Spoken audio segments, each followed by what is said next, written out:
This is such a vast spider web of contacts.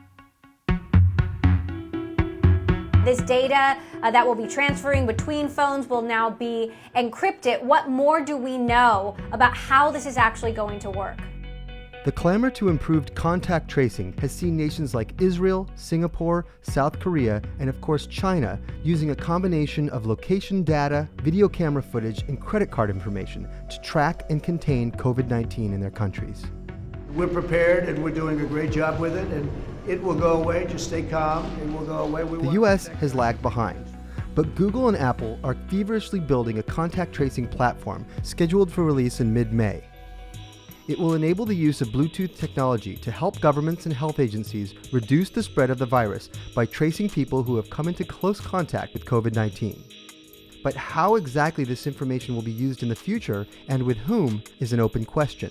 We're kind of at this fascinating moment, right, where we don't know exactly what the response is going to look like. We know that robust contact tracing is going to be a huge part of reopening the economy.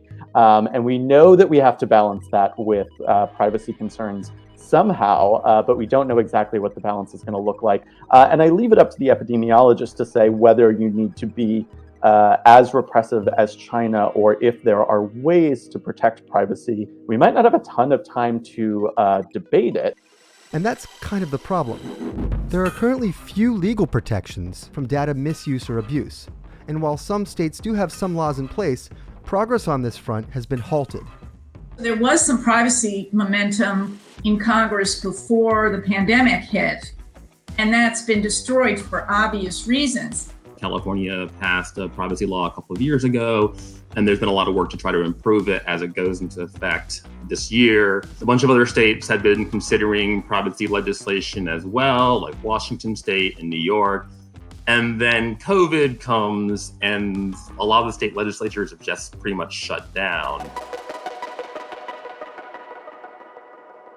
Now, before you envision a Black Mirror episode for your personal future, you should know that as of now, involvement will be voluntary. The data it collects is to be anonymized, and there will be no central server where the data is stored, so governments or corporations can't directly grab all this private data for its own purposes. But that could easily change. But there's nothing really to stop them from having a centralized database.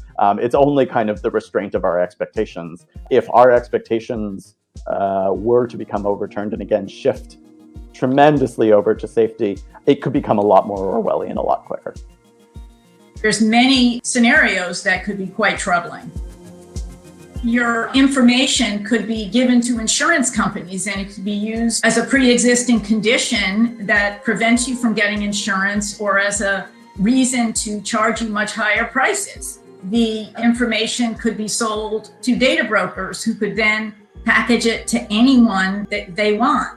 The information could end up with your employer, who could use it to make decisions about whether to promote you because of your health. Now, that may sound a little paranoid, but we have good reason to be suspicious.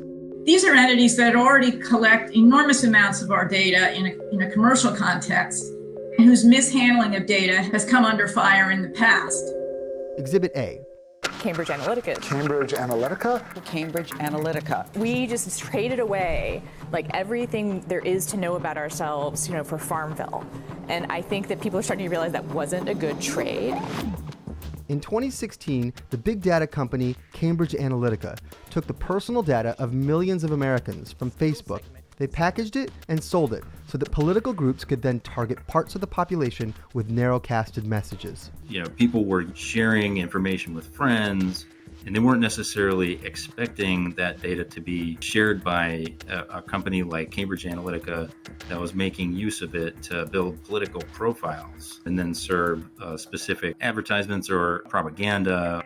Cambridge Analytica really captures the dilemma of privacy, which is how data collected for one reason with certain expectations is used for another reason. We have been giving away all of our most private information to companies that have then sold it on and created what is now a multi-trillion-dollar-a-year industry. This was business as usual as far as Facebook developers went.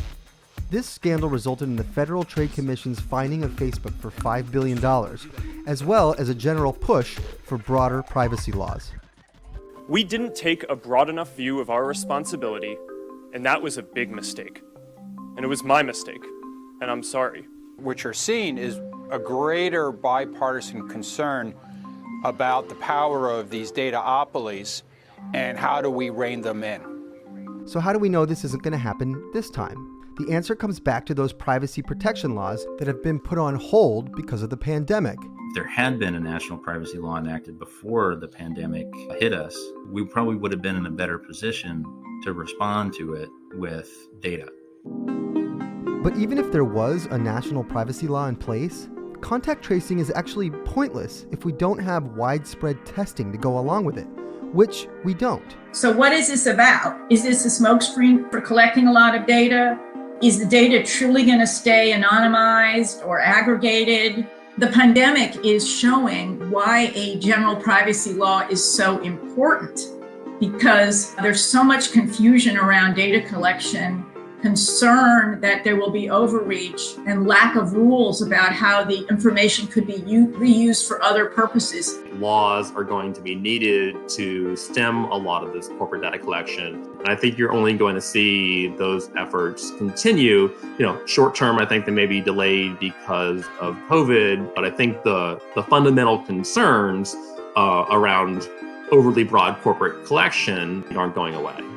I don't see some centralized bureaucracy that will then be shared with the police and the IRS and your future employer and your future insurer, at least not right now. But it is worth noting that some of those things aren't forbidden.